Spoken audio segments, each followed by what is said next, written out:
Nah, Pak Iman, ini Ya, gimana nih? Ini apa nih, Pak? ini wisata Paku Haji. Kita berdiri mulai 8 Mei 2006. Oke, apa aja nih? Kita mempunyai 10 wahana permainan seperti berenang, ada berkuda, flying fox, yang sekarang lagi favorit Taman Satwa. Wah, keren nih. Oke guys, kita ketemu lagi sekarang masih di Deddy Yusuf on Location.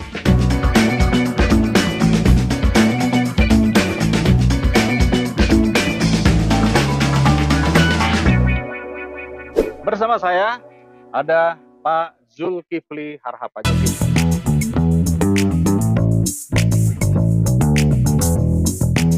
Direktur Manajemen investasi. Manajemen Investasi. Pak Jul, saya langsung nanya aja.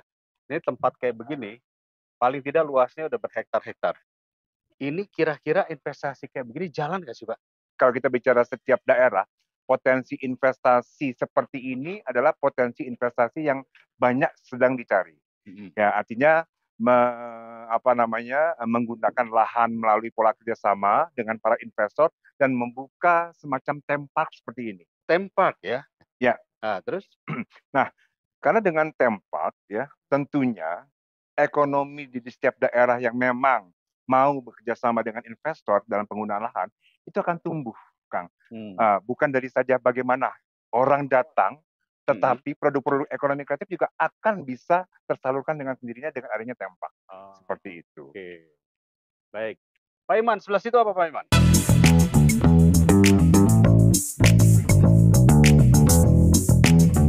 Itu pintu gerbang utama masuk Taman Satwa. Oke, yuk kita lihat situ yuk.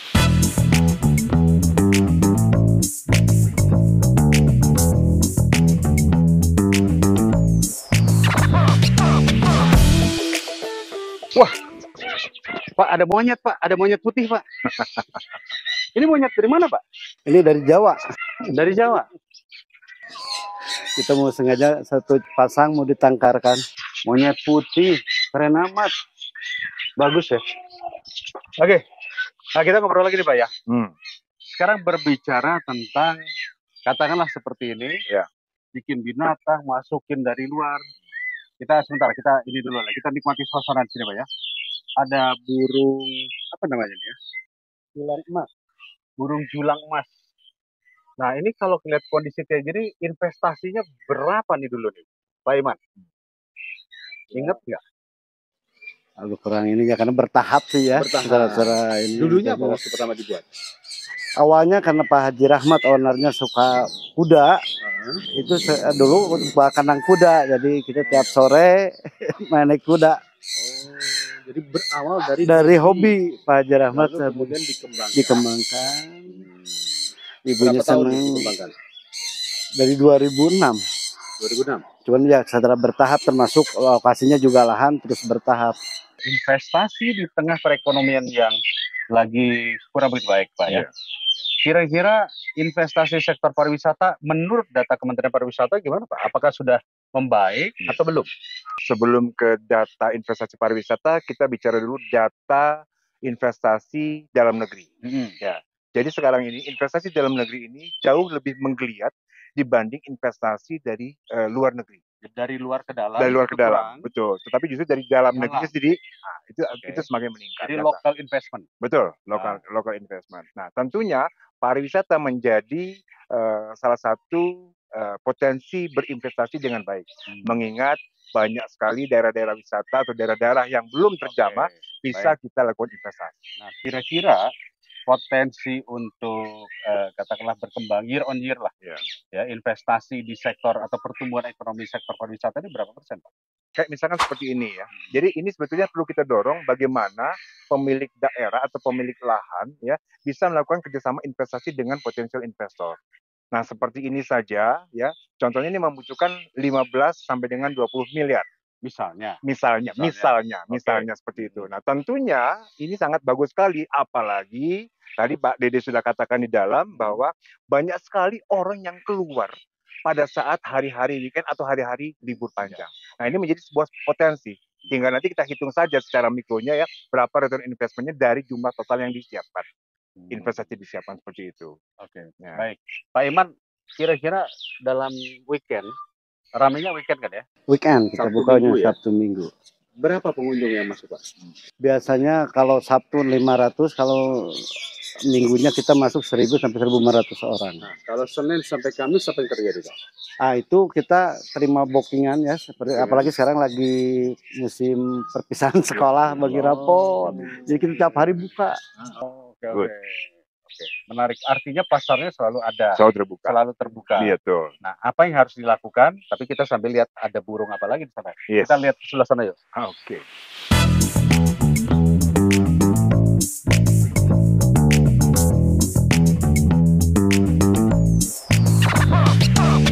Waduh. Ini jenis apa ini? Iguana orange. Pak, enak, Pak? Enak ya? Coba dong, Pak. Oh iya, kayak keset ya? Kayak keset. Oke. Boleh dipegang nggak? Boleh. Boleh ya, coba ya. Bismillah. Pegangnya benar ini? Iya. Oke. Ini namanya siapa, Pak? Susi. Oh. Ini adalah salah satu yang disebut sebagai destinasi wisata khusus. Iya, minat Khusus karena salah satunya adalah tentang binatang. Nah, kira-kira perkembangan sektor ini gimana, Pak? Ya, jadi di destinasi wisata minat khusus ini banyak sekali destinasi yang memiliki sebuah autentikitas atau keunikan-keunikan yang bisa kita sampaikan kepada calon wisatawan. Ya, apalagi Indonesia terkenal dengan flora dan fauna, ya kan, tanaman-tanaman. Gitu. Nah, ini harus kita kemas sehingga bagaimana orang tertarik tidak hanya kepada melulu destinasi unggulan seperti destinasi DPSP, ya seperti itu. Tapi juga bisa menumbuh kembangkan sektor-sektor yang seperti ini. Oke, ini laki apa perempuan, Pak? Soalnya kok saya jadi agak tegang deg-degan. Oke, saya kembalikan kepada Mbaknya dulu ya. Oke, sip. Oke, makasih. Ya. Jadi di sini ada iguana, saya lihat ada iguana kuning, ada iguana merah, ya. Lalu kemudian ada iguana hijau, biru yang belum ada, Pak. Oh, ada juga biru. Oh, ini dia. Yang mana? Ini nih. Ini. Coba bayangin, guys. Ya. Jadi buat teman-teman yang mungkin hobi warna apapun, mencari iguana ternyata ada rupa-rupa warnanya. Ada biru, merah, hijau, kuning, dan kelabu. Jadi yang penting jangan sampai meletus. Mbak, terima kasih banyak ya. Saya mau lihat tempat yang lain lagi ya.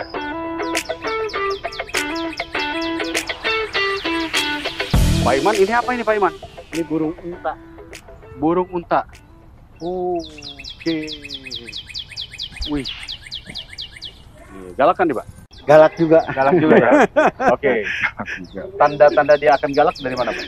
Dia nanti ininya badannya mengembang, terus patutnya mulai nyosor ya. Baik. Nah, saya ngobrol lagi nih, Pak. Kalau kita berbicara investasi ya seperti ini, lebih banyak katakanlah investor lokal yang ingin berinvestasi terhadap sektor pariwisata. Nah, sekarang kalau kita berbicara orang naruh duitnya di bank mungkin deposito rendah, atau mungkin ada beberapa faktor-faktor yang membuat ekonomi sedang turun. Apa yang dilakukan negara kalau orang mau berinvestasi di sektor pariwisata, Pak? Ada kemudahan-kemudahan yang memang diberikan oleh negara, ya, seperti insentif, begitu ya, tax holiday, begitu ya, insentif itu memudahkan para investor untuk mendapatkan kemudahan-kemudahan ketika mereka berinvestasi. Nah, tinggal nanti bagaimana kalau di daerah itu tergantung daripada kebijakan daerah masing-masing. Ya, tadi yang saya katakan itu misalkan di special economic zone, ya di kawasan ekonomi khusus itu ada insentif dari negara yang memang diperuntukkan bagi para calon investor yang memang menanamkan modal. Oke. Lalu kemudian jika mempertemukan antara pelaku pariwisata, destinasi dengan investor gimana caranya? Ya, jadi kami di Kementerian Pariwisata di Direktorat Manajemen Investasi memiliki fungsi promosi investasi pariwisata. Nah, tentunya dalam fungsi promosi investasi pariwisata tersebut, kami seringkali mengundang ya para pemimpin-pemimpin daerah atau yang mewakilinya untuk menghadiri kegiatan tersebut dan mempresentasikan semacam proyek-proyek yang memang mereka miliki di setiap daerah masing-masing. Oke. Nah, disitulah nanti akan terjadi semacam NDA, non-disclosure agreement, di mana nanti antara project owner dengan investor akan Nah, mereka nanti akan terjadi. Dan itu difasilitasi oleh pemerintah ya? Yes, betul sekali. Nah, untuk mengetahui bahwa investor-investor itu mau berinvest itu, apakah sudah ada forumnya atau belum? Ya, jadi kami ini besok ini bulan Juli kita akan menyelenggarakan International Tourism Investment Forum.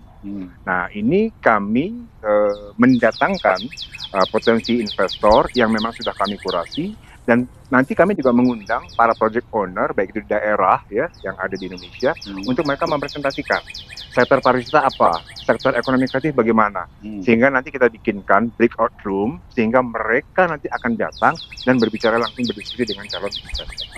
Demikian. Ini kan akan kita lakukan besok bulan Juli. Bulan Juli. Tanggal 26-27. Berarti sudah ada tanda-tanda yang baik bahwa pemerintah memberi ruang bagi para investor bertemu dengan pelaku-pelaku usaha pariwisata ya. Kalau gitu besok bisa dibawa. Dan siapa namanya nih Pak Iman? Keti. Si Keti. Panggil Pak Iman. Keti. Mau nggak dia datang? Ini, Keti. Sini. Ih, malu. Oh, baru ganti nama Pak, bukan Keti lagi. Susi. Biasa ada pawangnya. Oh, ada pawangnya. Ya? Ada yang biasa ngurusnya udah. Baik. Apalagi Pak Iman yang bisa kita lihat Pak Iman? Ya. Aneka burung, jenis burung. Monyet, ada monyet? Ada monyet ya. Kita lihat nih. Coba kita lihat. Daketi.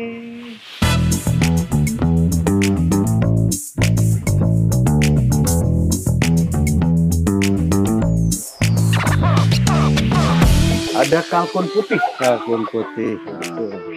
Kalkun putih. Ada domba juga. Ya, domba ini kuda-kuda, kita ada kuda. Baik.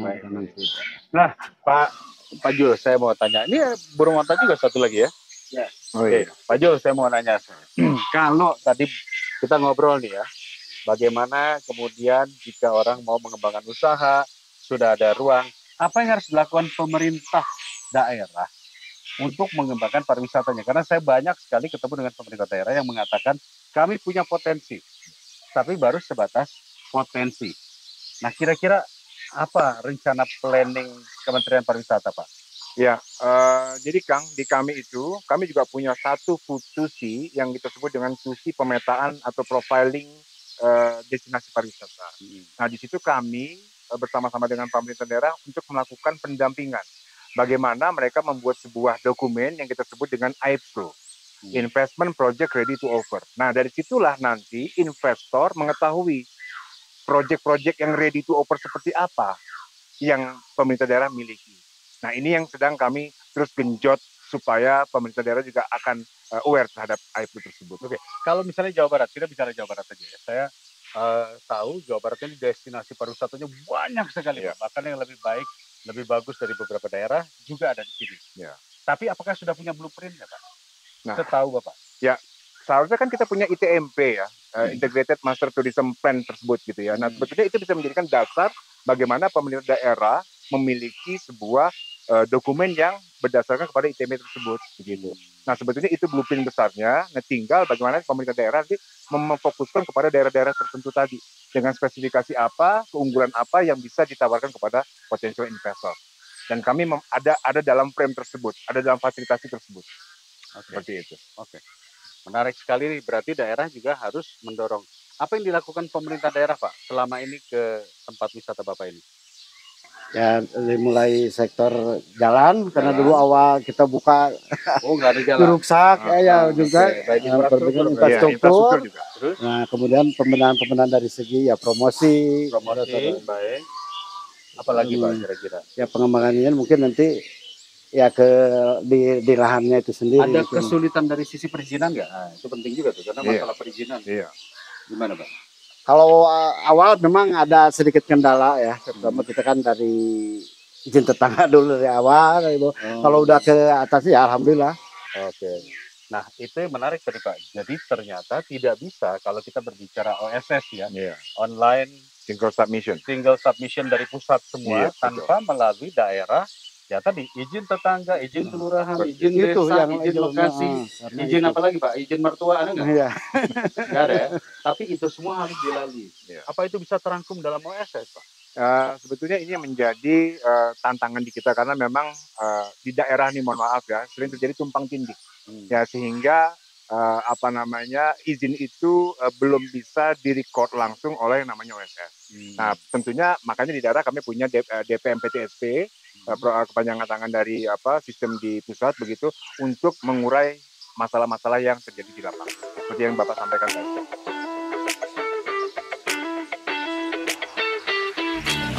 Enak banget ya kalau udah kayak begini Pak. Mantap. Kita ngopi Jus dong. sore-sore, jus. Mantap. Kopi. Tapi ini isinya kopi ya, bukan alkohol. Cun, inilah suasana seperti inilah yang kita butuhkan, suasana alam, destinasi yang menarik, indah, pohon pinus, kopi tubruk atau kopi susu itu mahal. Ya.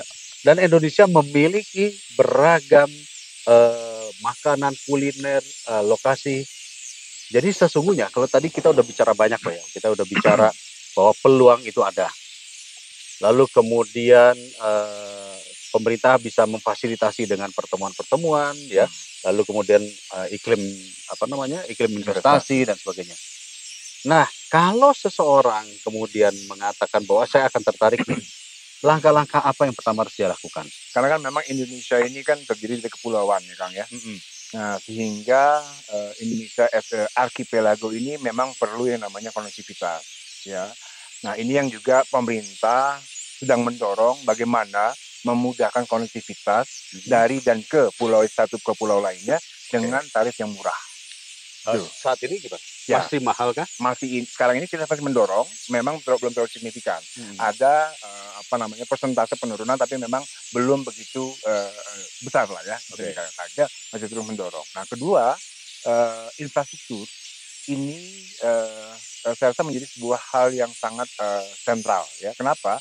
Karena infrastruktur juga menjadi sebuah daya tarik orang untuk mengunjungi tempat-tempat wisata seperti tadi Kang Dede lalui begitu kan. Ketika masuk ke dalam destinasi Paku Haji ini, ya, infrastruktur harus itu yang menjadi target-target kita ke depan gitu. Nah, itu adanya di mana? Apakah di Kementerian Pariwisata kah, di pemerintah daerah kah, apa di itu? Ya, jadi kami di Kementerian Pariwisata selalu berkoordinasi dan menginformasikan dan terus mendorong dan bersama-sama dengan KL ya, dengan kementerian dan lembaga lainnya untuk tetap berada pada koridor pengembangan sebuah destinasi pariwisata yang memang menjadi lokomotif ekonomi di Indonesia. Ini yang perlu bersama-sama tentunya dengan Kang Dede juga di DPR di Komisi 10 ini perlu kita dorong bersama-sama Kang Dede supaya terjadi tourism able to improve people quality of life di daerah atau destinasi itu terasa oleh masyarakat. Berarti harus ada komitmen politik yang mengatakan bahwa pariwisata, ekonomi kreatif ini adalah bagian daripada kesempatan negara untuk mendapatkan investasi seluas-luasnya dan juga mendapatkan pendapatan tentunya. Betul. Betul ya? Betul. Nah, sekarang komitmennya gimana Pak? Ini pertanyaan politik. Iya. Jadi sekarang ini sudah bagus. Bagus. Tinggal nanti kita bisa melihat dari destinasi yang menjadi super prioritas di pemerintah pusat ini sedang kita kembangkan. Nah, tentunya tidak hanya di pemerintah destinasi super prioritas yang ada dan sudah dicanangkan, tapi juga perlu kita pikirkan dari destinasi-destinasi yang lain yang memang menjadi kantong-kantong wisata ya, menjadi keterbaruan ekonomi lain daripada destinasi pariwisata yang memang sudah ditetapkan pemerintah. Luar biasa. Bapak ngomongnya udah seperti kayak menteri aja Pak. Tajam dan terukur. Tapi yang jelas memang kalau kita mau berbicara tentang pengembangan investasi di sektor pariwisata, komitmen politik itu penting. Baik komitmen pemerintah, komitmen politik tentu kalau kita berbicara politik ada DPR, ada MPR dan berbagai hal ya. Dan pemerintah daerah. Karena kalau pemerintah daerahnya juga bisnis as usual, jadi tidak menganggap ini bahwa perlu diangkat, maka yang ada sebagaimana disampaikan Pak Iman tadi, mungkin hanya Jumat, Sabtu, Minggu saja ramenya. Senin sampai Kamisnya belum tentu bisa menghasilkan sesuatu. Kita doakanlah Pak, amin, ya. Amin. Kita doakan ya, kita bisa mendorong pariwisata Indonesia terus tumbuh, berkembang, sehingga lebih banyak lagi orang mau investasi di sektor pariwisata. Terima kasih banyak guys, kita bisa ngumpul di sini, bisa ngopi. Amin. Kita terusin ngopinya sampai ketemu lagi. Dari Yusuf Outback Kitchen. Assalamualaikum.